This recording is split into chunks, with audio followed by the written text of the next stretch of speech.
I need to ask if Cynthia, whoever Cynthia is with the iPad, if you could give us your name so that we could make sure that you are, it's in the minutes of who's attending the meeting.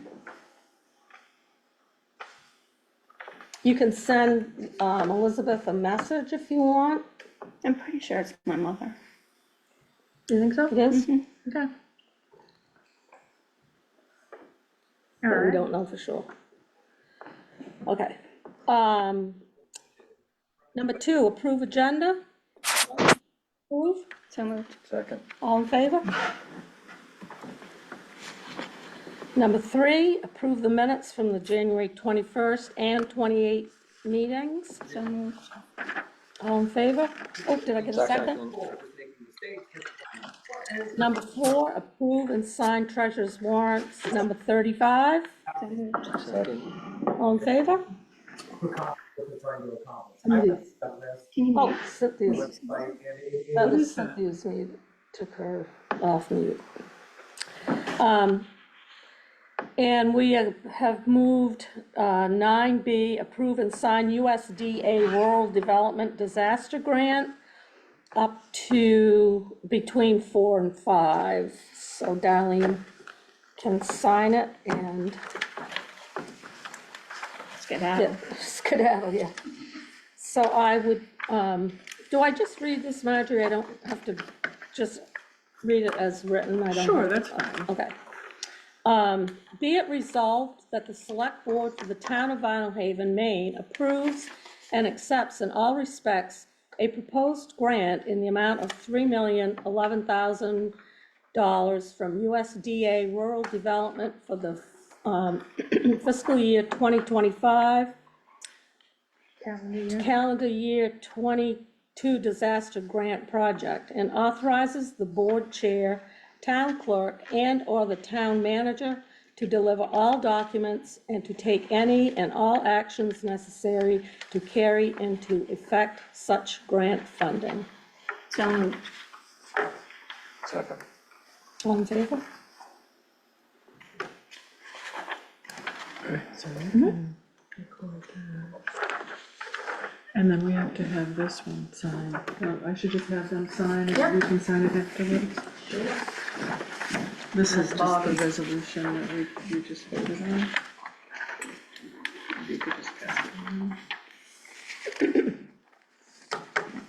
Well, this was the grant to fund the Downtown project, part that got separated out. correct. Yeah. The part that got Wastewater, separated. I mean, the stormwater and that part of it. They got pushed out. Yes. Yeah. Dave's nodding. Gabe will, Yep. will probably explain to. I was just jogging my memory. Yeah. Probably talking out loud. No, you're fine.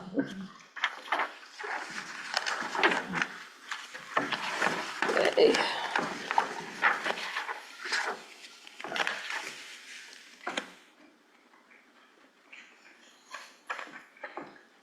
Now, I can sign these. There I you think I go. had one spot for Pam in there. Oh, yes, let's have her sign that.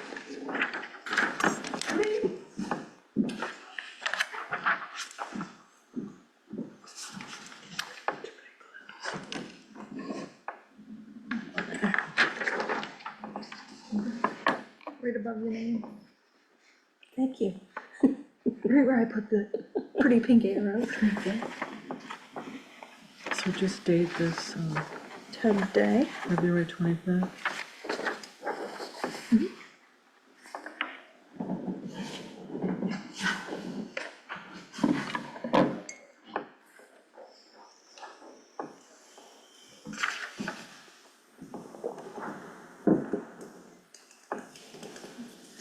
Undate that. Oh, I got black, so. Okay. I think all the signing. I can give you copies of things tomorrow for that. Perfect. Thank you. Thanks, Darlene. Okay, moving on to number 5, communications. I just had a note from the Maine Lobstermen's Association thanking us for our donation of $1,000 and our membership certificate. Good. Nice. No executive summary of your vacation for us? Executive summary of our vacation. Your That's vacation. report of town manager. Is that it, Marjorie? I just need more vacation, that's all. Okay, don't we Don't all? we all? That's all the communications, thank you. Besides, you got enough vacation, you got 3 weeks. Not back to work. Number 6, speakers from the floor, seeing none. Number 7, committee and departmental reports and appointments. Gabe, number 7A, downtown project. You're on. Thank you. You're welcome. Welcome back to the select board meetings, everyone. Yeah, just so folks know, tomorrow morning at 8:30 is our monthly public community downtown project stakeholders meeting where we do updates and have talk about the project and people can ask questions. So that's either if you want to attend in person, just let Marjorie know because that can happen from the town office, or there's a Zoom link on the website. So saying this for folks tuning in on Facebook as well. All are welcome, and it's a good way to get project updates and get some of your questions answered. So just so folks are aware of where we're at, thank you for signing the USDA grant information and required paperwork. We're getting close to, I think, signing everything that we need to secure that and be able to move into what is the next step is Woodard and Kern are submitting our stormwater designs to USDA to approve. And once they approve, then that can go out to bid. We're trying to align everything to kind of go out to bid around the same time. And when I say everything, that's like everything in phase 1, plus a couple of components for phase 2. And so everything in phase 1 would be the water main as it stands now revised at 330 feet, the stormwater component, and then it's the road and the sidewalk and all of those like traffic calming components. So the other 2 pieces from phase 2 that would go out to bid this spring are going to be the water district building. So those designs are that packet of designs that we will be sharing back with you once the funder reviews it. That's part of phase 2, and then another separate piece are the boat ramps that are we're gonna put that out to bid. So that's part of the SHIP grant and part of the NBRC funding. So the next step after these things go out to bid will be finalizing like the parking lot designs, which are pretty close, but they need to go into developing, like the conceptual designs are done, but we need to go into developing the bid packages for that. And then the remaining piece is the phase 3, which is funded through EPA, which was our congressionally directed spending request that we received that funding from Pingree and King. That's got sewer components in it and a bunch of other sort of offshoots to the drainage, but we have some flexibility with that money. And I think it was raised, I don't know, Dawn, if you raised it before, but someone raised the question around like, do we know if this next phase is going to be more money than we had anticipated? But we have flexibility with that phase 3 funding. So we're kind of waiting before we figure out like, how we're going to design those remaining components to see how much the parking lots bid is going to, what we get back from that bidding process. And then we'll figure out, do we need to access some of that EPA money for some of those components that are happening in the parking lots. So we're just trying to take it one step at a time. But I think, I mean, knock on wood, things are looking good to be able to hopefully put things out to bid in April. And we'll have a 30 days for, people to respond. We're hoping that, there's some components that local folks might be able to bid on, certainly like sidewalk components or different things related to the boat ramps maybe. But obviously we'll have that, and we'll be announcing that, and we'll keep everyone apprised. And people will see it in the wind too. So beyond that, I'll just say, we have been following the legal proceedings, and there's like a current restraining order against the request that federal grant funds be frozen. We've been keeping an eye on that, and sort of following the legal proceedings. We don't anticipate our grants being impacted by that, but I'm just saying it because it's something that I'm following very closely as things move along. But the only other thing I'll say is that Star of Hope has agreed to let the town use at least one of the windows at the Star of Hope building to put up a timeline and description of the project. So once we get closer to, starting that, so people just walking by can kind of stay apprised of what's happening in the different phases. And we'll have a bunch of other regular outreach things that we're doing too. But it'll be, if everything goes well, it'll be an exciting, exciting start to the season. We'll keep people posted, but I don't know if there's any questions. Gabe, we had another item on the agenda, other grants and projects, but did you have anything other than the downtown project that you wanted to discuss? Yeah, I think, Marjorie, that was sort of thinking about providing Okay. folks with a status update on the BRIC grant. And Yeah, we're I gonna think, wait for 2 weeks, yeah, right? yeah. So yeah, just to let Okay. folks know, we did get that BRIC grant. I mean, I mentioned this before, but Okay, Marjorie and I are just kind of discussing some options for that, and we'll come back in at the next meeting and address that. Okay, All right, thank you. you all set, Gabe? Good, thank you. Thank you.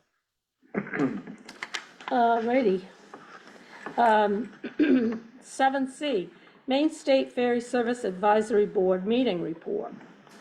I asked Alan if he was gonna come, he said he was, but, he's not here. I did do a memo, because I was at that meeting as well. I was just hoping that he would come in case he remembered something that happened that, I didn't remember, but I think it's important, because of what's happening with the Maine State Ferry Service and all of their recent proposals, to keep the selectmen apprised of what's going on. And I gave you copies of the reports that we received at that meeting, just in case you wanted them. There's a ridership report and a budget report. I know sometimes you're curious about that information, so I've included that in with this group of materials. Maybe it's too much, but I figured better too much than too little. We didn't get a written vessel status report at that meeting, but there was an email that came in on February 21st, which is last Friday, providing us with an update on the boats. So I included that in your packet. You probably just received it, so do you want me to review that, or do you want to look at it later? Yeah, okay. Of course, there was a long discussion about the Maine DOT mainland berthing concept. There's a lot of pushback. Of course, it doesn't really affect us because of our 2 boats. We won't, North Haven, Islesboro, and Swans, if this goes into effect in the next few years, then their boats will birthed on the mainland instead of on the islands, and there's been a lot of pushback about that. And basically, and Bruce Van Note, the Transportation Commissioner, was there, and the various islands basically just asked for, what data are you using to come to this conclusion that this would be the best scenario? And then they keep talking about the employees' work-life balance, but when the union interviewed employees, there were, was it over?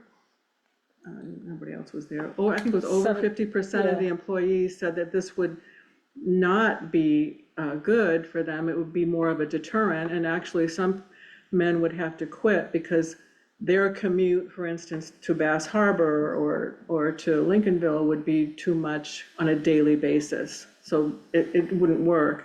And what works for them is that they go to Islesboro or Swans and live there and run the boats.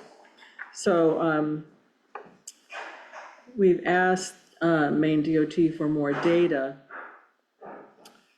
to see, why are you proposing this? There's Al. There's Alan. I'm just reviewing what was happening at that last ferry meeting. That must be why my ears are ringing. During the island specific, Alan, you were talking about how you would like to see, or the island would like to see the boats go back to having the last boat at 4:30. Correct. Year round. So Alan brought that up. And then they gave us this proposal that you should look at for another 15% increase in rates to go into effect in June. I haven't heard anything more about a hearing or, That was just, well, they said it's just like the idea of putting the boats on the mainland. They said that was just thrown out as a starting point. this proposal. And I also brought up on that, I said, it seems like every time you throw something out as a starting point, it's already been decided and you're just waiting for the X's to get checked off on the legal process. And Yeah. they'll go, oh no, we take all of everything into account, and, I don't believe that. So Elizabeth loves spreadsheets, so I had her make up a proposal. So these are actually, the first one on the top, if you want to look at it, eliminates the increase in the truck per foot prices. And what we tried to do is come up with the same total percentage increases, but in a different way. And then the spreadsheet on the bottom is just a same rate year round. Now, I think I did, no, I think it was at another meeting. I did mention that to the other island representatives, and nobody really liked that. They like the aspect of having the peak and off-peak because, we get a break as island residents during the off-peak, but it's something to consider anyway, looking at just having one rate year-round as a way of what the ferry service is saying is they have to come up with that 50% from the fare box. We had the islands have to take care of 50% of the operating costs, and then the state of Maine or the Department of Transportation kicks in the other 50%. So these are just some other proposals that if you'd like to look at them, and I'm sure the next meeting is March 20th. So I don't know how far along they are in their, they just threw this out at the last meeting, yeah. Do you have anything else that you'd like to, I talked about that there wasn't any really written vessel status report, and then the discussion that we had about berthing the boats on the mainland, which doesn't affect us, but we support the other islands. I don't know if you have any thoughts on that. Yeah, I know Islesboro is engaged, what do they call them? A lobbyist, Activists or lobbyists. a yeah. lobbyist. I can think of activists, but it sounds a little too, they have a lobbyist that used to be a representative. And I know North Haven was thinking about maybe grabbing their coattails and running along with them. I almost think that's the way to go. And she's good. Because it seems to me like that little what if is gaining a lot more traction than they're even admitting to us at those meetings. And they keep talking about that. There was that other group that was trying to get a centrally located boat that would be like a medical shuttle to go Right. around. And as soon as they started picking up interest in that, all of a sudden the state says, well, we'll just put the boats on the mainland, you guys will have that medical shuttle. And it's like, no. What happens if it's down in the Cranberry Islands and somebody needs it here, and halfway to the hospital, somebody else needs it? And you're going over with a broken arm and they're going over with a stroke, what are they gonna do, turn around mid-bay and run back to the other end of the bay to grab somebody? Yeah, that And whole, the whole premise of keeping the boats on the mainland is, and what those guys don't understand is, if they wake up at 2 o'clock in the morning, their kid's got 105 temperature, they're just gonna bundle them up, get them in the car and go. And they can go from Bangor to Portland in what time it takes us to go from here to Rockland. And they don't understand that, and they say, well, you know, we're gonna make all these arrangements for 2,800 people that the rest of the state doesn't have. Well, the rest of the state, if we had a bridge, we'd be just like the rest of the state. They're our bridge, they're our road. They keep the roads on the mainland plowed, they keep the bridges operational. That's our plowed bridge right there is that boat, and they just don't seem to be. They're taking more and more and more of the service out of ferry service. All it is now is just a ferry. Half the time I it's not don't- a ferry because it's done. I don't think they really don't care, we know that. But at the meeting that the Zoom meeting that I attended with the union, February 25th, there were quite a few captains and crew who were on Zoom, and they absolutely oppose the whole idea. And they were quite verbal, and it was a great meeting. Nobody else was on that meeting, but it was interesting to hear what they had to say. Like you say, the captain that from Swans, if he was in Bass Harbor and had to go home, he would have to go an hour and a half or 2 hours away from Bass Harbor. So there was a lot of opposition, and I don't know if the union has any, has the ability to. I know I'm just preaching to the choir in here, Right, but based on my experience when I was in the ferry service, we had an AB that lived in Reedfield, Kingfield, I mean. We had an AB that would That's a come long up from ways. Manchester, New Hampshire, and he's a floater, and he'd be on, he might spend 2 weeks on Islesboro, and then he'd be over on North Haven, then he'd come here, and they're saying that they could retain and get more people if the boat was on the mainland, because then they wouldn't be spending a week away from their families. Well, that guy from Kingfield, who's passed away now, by the way, but he's not gonna commute to Kingfield every night. He'd rather be out here in the crew quarters, because even if he was on the mainland, what are they gonna do? Build the crew quarters in Rockland, or put a No, they put don't them up have in any place to hotels, stay. that's gonna, look how much defeating that's gonna purpose. cost to add your 50%, you're spending $200 a night at a hotel. At least. That's jacking up those ticket prices a lot. You build them a place in Rockland, right? You imagine, I mean, I'm just talking Rockland, but you look at Lincolnville, you build a crew quarters in Lincolnville, you build one up in, Bass Harbor, what's that, Mount Desert Island? How much is it gonna cost to build a crew quarters there? And to maintain the same level of service, and they're not gonna be any closer to their families than they are now. Well, the interesting thing that was obvious last summer was that if there was a crew issue, it was almost always the mainland boat that had them.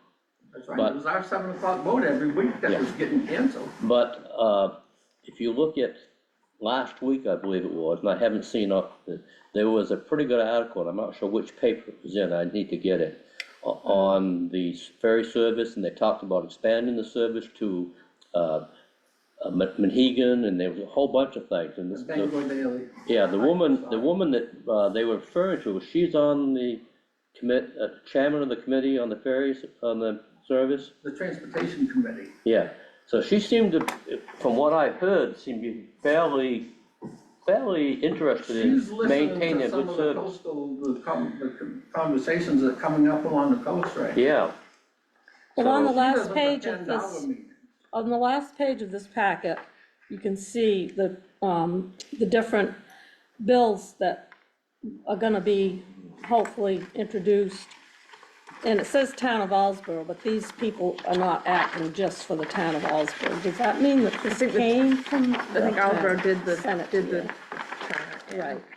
Another thing So I that's, think this is important to look at. they keep, like you said earlier, they keep using the argument, oh, this ferry only serves 2,800 people. How many bridges are up in the county that only serve 2 or 3 people? It's not a great argument. Well, how many people up in the county go across the $200 million Sarah Long Bridge every day?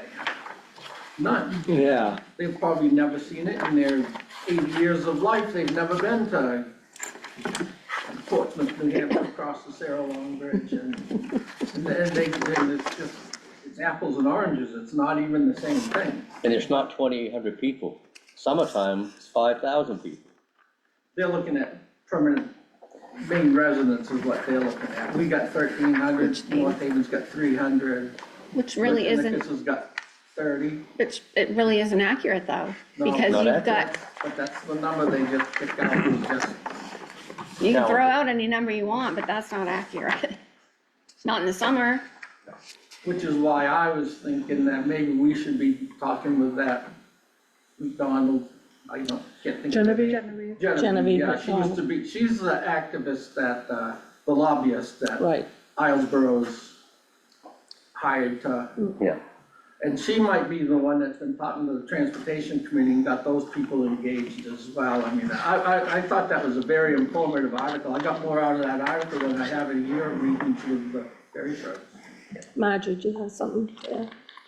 I forgot what I was gonna say, I'm sorry. I'm sorry, That's all right. I forgot what I was. Okay, that's all right. Well, okay, let's hope, I mean, we're doing all we can do. I do, I know what I was gonna say, I'm Okay. sorry. But at the meetings that we had with the other islands, whenever I asked the other islands if they wanted to contribute to Genevieve as a lobbyist or have our own lobbyist, the answer was no, other than Islesboro, and they've already gone ahead and done, what they're gonna do. Right. But none of the other islands wanted to really participate and pay for a lobbyist. I know John over on North Haven he probably just hasn't got any support other than at our table of advisory board members. I know the North Haven had some kind of a reception with their ferry crew. And they were thinking maybe some of the islands should consider it. I'd like to find out exactly what they did and how they went about it. what do you mean a reception, They Al? had like a potluck dinner. They had potluck Yeah. dinner. Oh, Yeah. okay. And the crew from their crew quarters came. And they just sat around the table and they conversed with one another. Right. And like there was a letter from one of the crew members from North Haven that got published. And he was saying how they feel like they're part of the island He community. he and they're spoke part at of that the meeting. family. He That says Zoom it's like a meeting. family, and we've been welcomed in. He says, well, we don't, you know, they don't look at us like, don't go over there, throw rocks at them when you see them. He says, we're like part of the family. He says, we'd like to keep things the way they are, and they don't, they know that they're on the mainland, they're not gonna be home every night. So Dawn? why not be here, know who you're talking with? Magic. You know, Genevieve was a hell of a good legislator. Would it be worth finding out what our contribution would be if we chose to participate? I need to go back and look at my notes, because when I asked Shay Conover and Janet Anderson, who was the town administrator, about it, we had to just look into some of the legalities, because they have for instance, they have a contract with her, so how would that actually work? You know, legally, or, you know, what kind of agreement, how would we enter into that as a separate entity? So those were the questions, and then I kind of dropped it because I didn't think, you know, we as a town wanted to participate in that. At least that was the sentiment I got from the group. And I do, I want to take one of my comments back. John Emerson, who is the North Haven rep at the Ferry Advisory Board, he did kind of, at first he said, no, I don't think we should hire a lobbyist, but then he kind of had second thoughts. So he was leaning toward, you know, in his town approving that, so. I think that we should wait and see what these legislative bills, you know, if any of these get followed through on. Yeah, before Elizabeth you tried to research that today, but we spend a lot of couldn't money find, on it. yeah, we couldn't Couple of them find, have been published, the wording has been published, Okay. but not all of them. Okay. but yeah, we'll keep apprised of that. I think, Yeah, I think that would be good to know what's going on with them. Lad? The other question before we did do that, I know we had some talk in the past about hiring a lobbyist and how some of those grants we get, you know, we said we won't partake in any oh, lobbying. the lobbyist laws, that was that, thank you, because that was the So other thing that I was that's what I would concerned be- about. I mean, I'm sure there's a workaround to get them the money, but I would want to make sure we don't jeopardize any of our grant money. Yeah, which- Especially where, at the moment, anything that's going on with the ferry service doesn't actually affect us yet. Right. It would be pretty foolish to shoot ourselves in the foot on grant money. Right. So I would just want to know what the details is with that. That and what would it cost if we did it? I don't think we need to, it doesn't really affect us, but, I mean, we support them. And that's what I said at that meeting, at the union meeting, that, you know, while we aren't affected by this change that they might implement with the ferries being berthed on the mainland, we still are 100% supportive Right. of what happens. But I still think that we'd be smart to look into this more and see what's going on. And yeah, we don't want to lose any opportunities to get money or lose money that we might have coming or whatever. Fill me in that, please. Alan?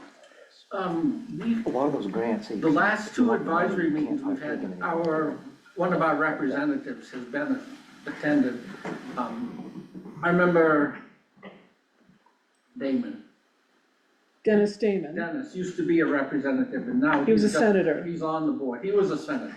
Yeah, And now there's another representative that attends. Maybe I can, if I get a copy of that list, yeah, maybe I can bring it up in our conversation on the 20th, if the status on those things, or if they're moving, or if they're just in committee, or. right. Yeah, and it tells thank you. each sponsor, so yeah, that's good, Alan. Maybe she can give me some, look it over and tell me what is she might be aware of that's been going on. It seems like ferry stuff, and she being a representative on the ferry board, she should have her nose some of these. Yeah. She might even have her hand in some of these, I can find that out. What's her name? I can't think of it right now. If I had my, I met her one day and 4 people were talking. And I turned around to say something, she was gone, so. Oh, all right. All right, well, if there's nothing further, we'll move on. Is everybody else set with this conversation? I just had one other, I got an email from Bill Gary about the bids for the new ferry that replaces the Margaret Chase Smith. It's just interesting to know. So Maine DOT had previously secured 28 million in Federal Transit Administration electric and low emitting passenger ferry gone. grant to pay for 80% of the new electric hybrid ferry. The bids received were 41.5 million Yeah, way over. by Toma C. Marine of Louisiana and 43.3 million by Senesco Marine in Rhode Island. Maine DOT will be evaluating next steps over the next weeks and months, including monitoring the status of existing and future grant funding and programs at the federal level. So anyway. When was that dated, Margie? Today. Today. So I just wanted to, 2 diesel boats. I don't believe, I can't believe that, For that kind of money. I can't believe that there'll be any grant money coming for anything that has anything to do with improving the environment at this point in time, so resiliency is not, a good grant At the top of the list. bait right now. And the bids were way Way over, over, so. yeah. Okay. All right, moving on. Thanks, Alan. Well, thank you.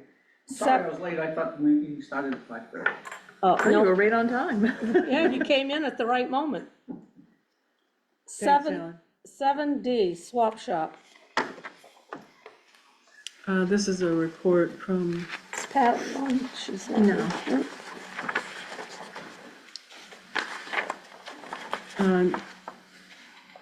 it just shows that the activity has increased each year, more volunteers, more material, if you will, being donated. And this is the amount that we have to take over to the mainland because we can't move it. A little bit in donations and very little in expenses. Everybody loves it. Well, yeah, I mean, if you add expenses with transfer, then kind of takes away some of the donations. But anyway, yeah, it's like Vinalhaven's Walmart, only it's free. Everybody loves it, you're right, it's great. They do a great job down there, too. Yeah. Okay, old business, I don't know if we've kind of already. I guess we already did talked that. about Get all this. that, didn't we? Number 9, new business, emergency management director position. Mark wanted me to talk to you about, so as you know, Mark, since Ryan left, has taken over the ambulance director duties. And he's fine with that, but he would like to have the emergency management director go to somewhere else, go to another person, go somewhere else. I bet he would. like Yeah, to I go bet he somewhere. would too. A lot of the duties of the emergency management director are working with Knox County Emergency Management, and it's developing this, what we call EOP, an Emergency Operations Plan, and working on, when we have a disaster, working with the hazard mitigation and FEMA to recoup some of those monies. He's asking you to consider Neil Martin. Now, I know that Neil is off island most of the time. Are you Yeah, familiar with Neil? yeah, Yeah. And Neil is a very, his expertise is in emergency management, and this is what he does for a living. He's a part-time resident of Vinalhaven. He and his wife have been coming here for He was as long as I can the, remember. he was the, Administrator. administrator or whatever I guess administrator of elder care for a few years. That's right. And she was on the, Cynthia, I think her name is Cindy, she was on the ambulance. Mm-hmm. She was an EMT, yeah. Are they moving So- back to the island? They're just here part-time. Where does he live? Pardon? Where does he live? They bought a house, boy. but I can't remember. You got me They're there. Well, renting, they're When he's renting here, he's Clarence's. living at Clarence's house. They're renting Clarence's And, house. but he lives in, it's not White River Junction, I think it's Lebanon, Hampshire, right Yeah, across. lives in New thank Hampshire. Right across from White River Junction. 'Cause Right. He was involved with that hospital right there. He was like their emergency management person there at that hospital. But I think he's more involved with more than just the hospital. The hospital may have been under his jurisdiction. So he's gonna, He would accept the position. Now, most of the meetings now are on Zoom, so he would be able to participate that way. There's no problem with that. Mark would go as Deputy Emergency Management Director. So, I mean, if there was ever a situation when Neil wasn't here, that we had to manage a situation, Mark is still gonna be here and Oh, will be that's able great, to. yeah. So, what we'd like to do is just offer Neil a stipend of $5,000 a year, and offer him that position of Emergency Management Director. how many hours a week do you think it would be? I don't think you could measure it that way, really. Okay. The meetings are at least monthly Yeah. for the emergency management people. And while, right now, the Knox County is redoing their hazard mitigation plan, and myself and Millie and Mark have already been involved in, I don't know, completing or filling out our portion of the plan. So it would be a matter of him working with Knox County to finish, whatever Vinalhaven's participation is with that, and then participating in the monthly meetings. So I don't know if I could measure like a Right. number of weekly hours. Yeah, it's fine. I don't know. I feel like it's a good proposal, and I would recommend that we go with it. And I really appreciate the fact that Mark has stepped into the ambulance director, and taken over all of those duties. He just is asking that this, the emergency management piece be given to someone else. So do we make a motion to offer him that, or is it just, How much time does Mark think that's gonna take away from what he's been doing? Any idea, just off the head, top of your head? How much time Yeah, is no, it he's going to obviously take? helping, I mean, is this, how much of a load does this take off Mark? That's the question. In terms of, His time spent and efforts. well, that's what Marjorie just was explaining, that she couldn't really put into time how No, much. she's talking about weekly time as opposed to, overall, not just a week or whatever, but in the course of a year, how much relief does that actually give Mark? I don't have a measure for it. I mean, it's a duty that, Can I speak? I think, because I've talked to Mark about it before, it's not so much a time relief on him as the idea of this emergency director is, if there's a big mess out here. Yeah. You don't have the guy that's the fire chief and the ambulance director, and you have someone else that's more Right. orchestrating the thing, so you need there needs to be a third party basically to do it. And that's more of the idea, rather than a workload, which I'm sure there'll be some workload off of Mark because of it, but the overriding thing just is explained that, yeah. Probably Thank you, balance that is out. part of what he said to me. And it might That makes sense. balance out because he's taken on the ambulance director position, which I would think might be even more. And then we don't have to hire another Yeah. whole Well, Right. salary we've saved. Right, If you do it for Definitely. 5,000, we ought to do it. Definitely that part of the emergency management is a separate thing Yes.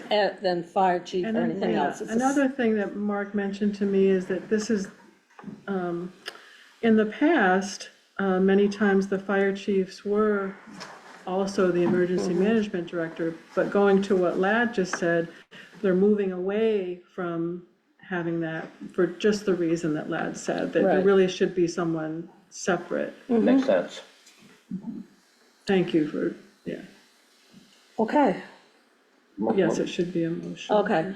I would make a motion that we offer the position in the amount of $5,000 to Neil Martin. Martin. I second it. All in favor? Okay.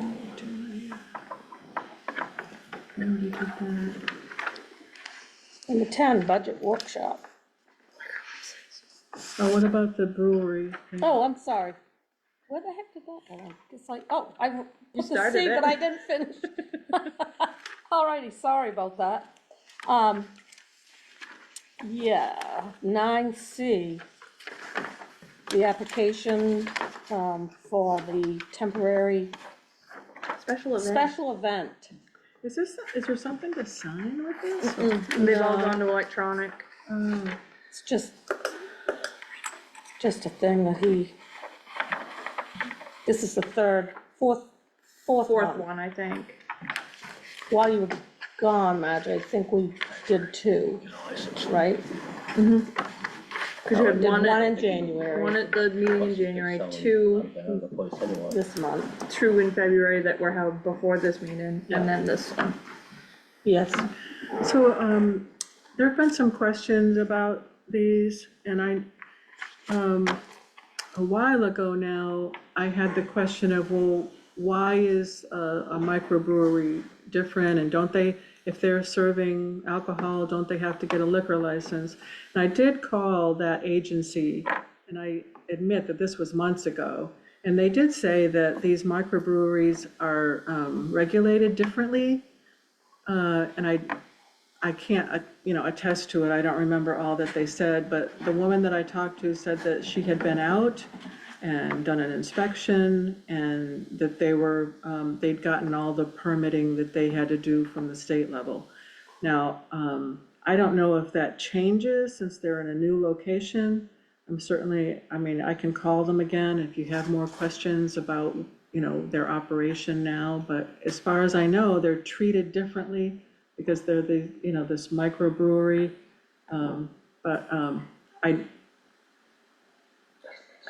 I did call, but it was several months ago, and they were in total compliance with the state. Okay.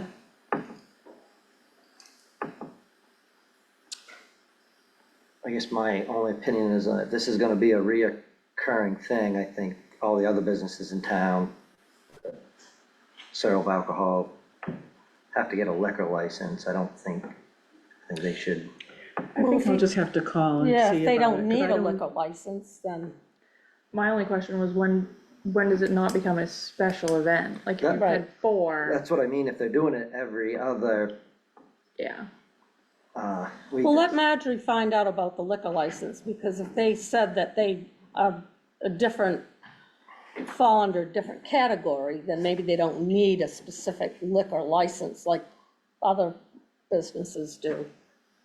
And then maybe you need to have a microbrewery license. I don't know anything about it.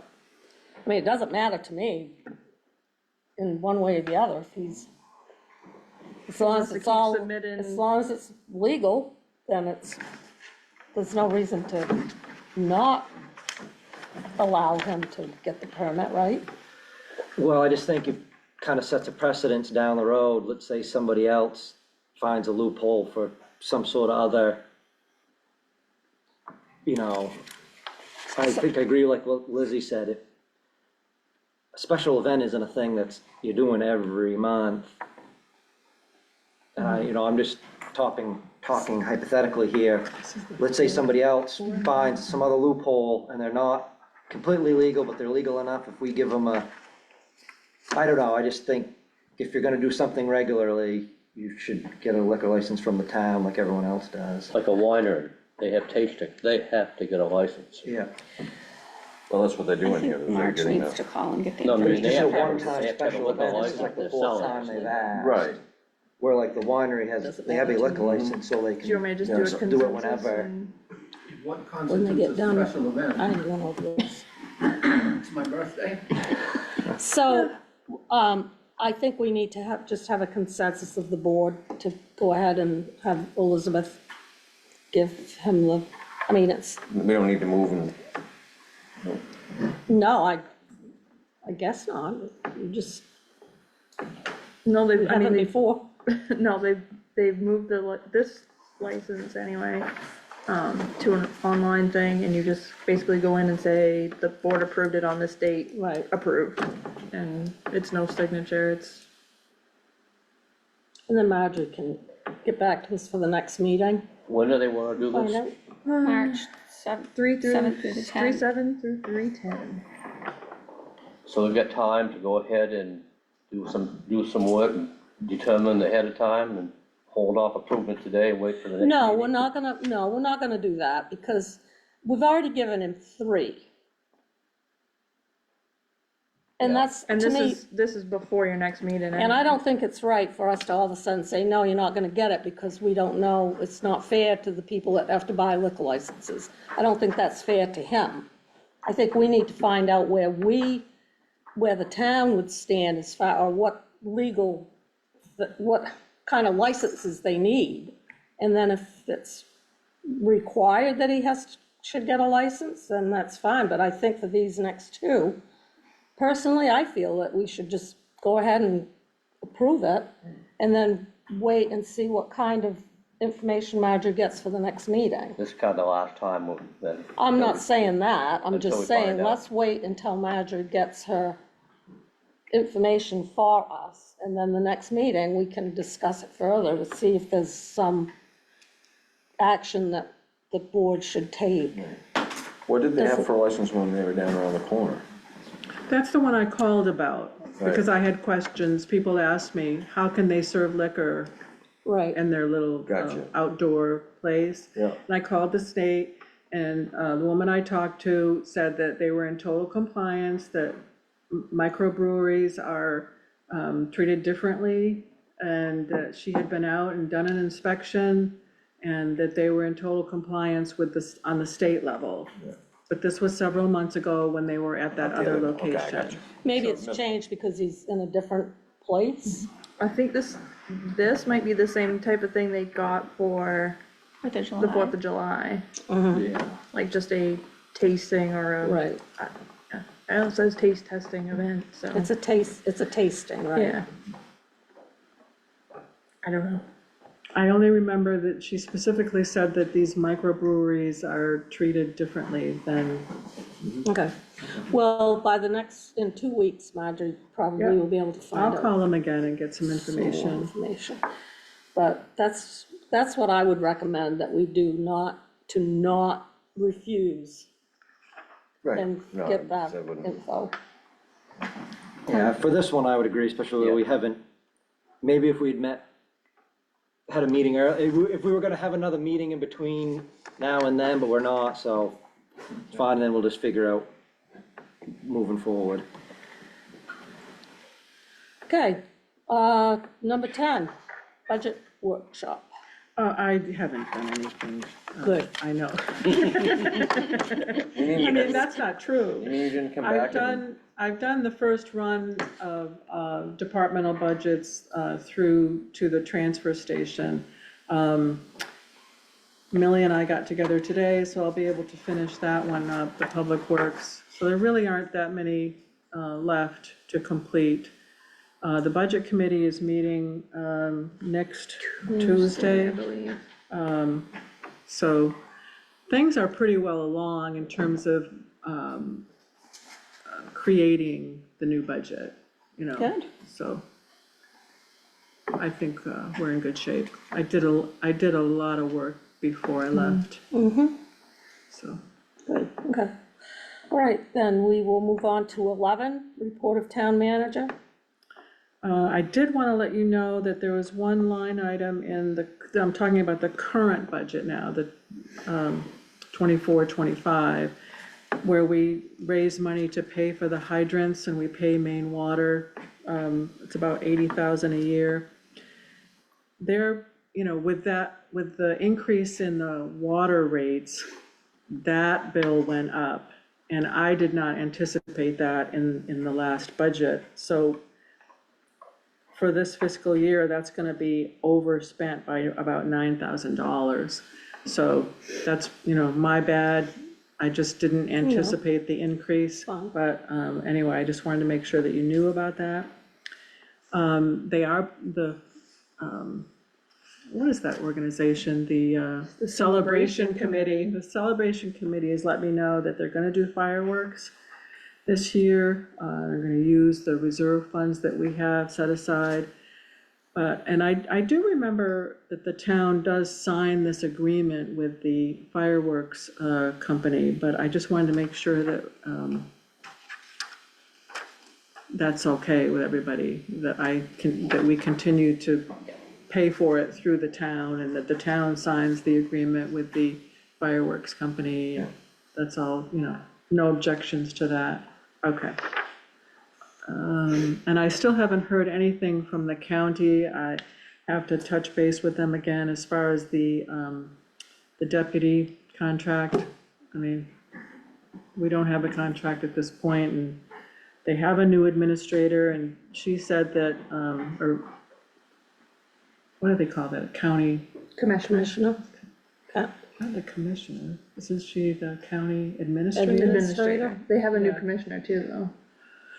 And she was supposed to contact me when she was, you know, was ready to try to negotiate our new contract, but I haven't heard anything. So I need to touch base with them again to see if we can move Probably forward have on so much going that. on with that So, yeah, I don't know what's going on call with that. center that it's not good. That is all I have. Okay. Number 12, report of members. Are you sure? Well, hold on. Okay. Lad, number 13. Adjourn. All, second, all, Second. okay.